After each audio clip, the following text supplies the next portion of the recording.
बांग्लादेश ने कहा है कि वो अंतरिम सरकार के प्रमुख मोहम्मद यूनिस और प्रधानमंत्री मोदी के बीच बैठक के प्रस्ताव पर भारत के जवाब का इंतजार करेगा।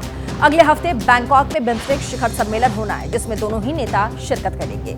इसी शिखर बैठक के इतर बांग्लादेश ने मोहम्मद यूनुस और साथ ही प्रधानमंत्री नरेंद्र मोदी के बीच बातचीत का प्रस्ताव भी भेजा है।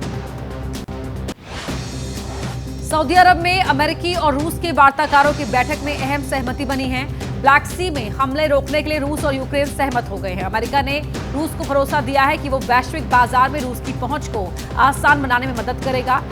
रूस ने कहा है कि यह तभी संभव है जब रूसी कृषि, बैंक और खाद्य सामानों पर लगे प्रतिबंध हटा लिए जाएं।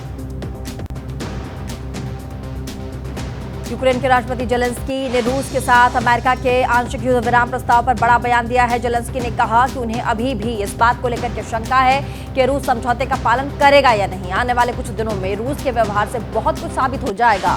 जेलेंस्की ने यह भी कहा कि अगर ब्लैक सी में रूस की सैन्य गतिविधि होती है तो उसके खिलाफ कड़ी कार्रवाई होनी चाहिए।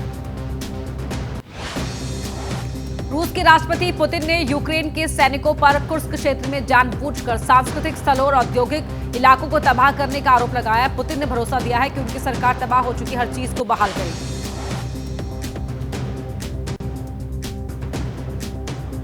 और यमन में हमले की योजना लीक होने के मामले में ट्रंप प्रशासन घिर गए। इस मामले में अमेरिकी खुफिया विभाग की प्रमुख तुलसी गबार्ड और CIA के निदेशक अमेरिकी संसद के पैनल के सामने उनकी पेशी हुई। पैनल ने कहा कि सुरक्षा अधिकारियों की गलती से देश के दुश्मनों को मौका मिल सकता है। हूती विद्रोहियों पर हमलों की योजना में जुड़ी जानकारी द अटलांटिक के editor in chief Jeffrey Goldberg ने लीक कर दी। अमेरिकी सीनेट की कमेटी के सामने पेश हुई अमेरिकी खुफिया विभाग की प्रमुख तुलसी गबार्ड बड़ा बयान दिया है। तुलसी गबार्ड ने चीन, रूस, ईरान और उत्तरी कोरिया को अमेरिकी सुरक्षा के लिए बड़ा खतरा बताते हुए कहा कि चीन ने स्टील्थ विमान, हाइपरसोनिक और परमाणु हथियारों में भारी इन्वेस्ट किया है, तो वहीं रूस के पास हथियारों का विशाल भंडार है, तो ईरान और उत्तरी कोरिया अपनी सैन्य क्षमता बढ़ाने में लगे हुए हैं।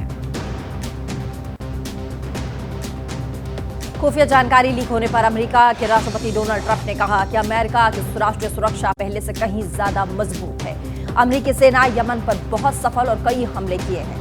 ट्रंप ने हमले का प्लान लीक को लेकर कहा कि ये कोई वर्गीकृत जानकारी नहीं थी। ऐप का इस्तेमाल कर मीडिया ऐसी जानकारी हासिल कर लेती है।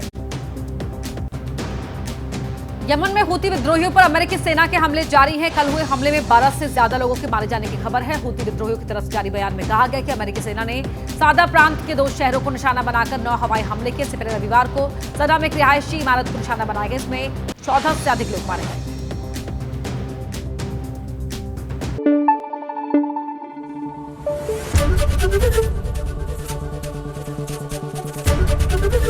ABP न्यूज आपको रखे आगे।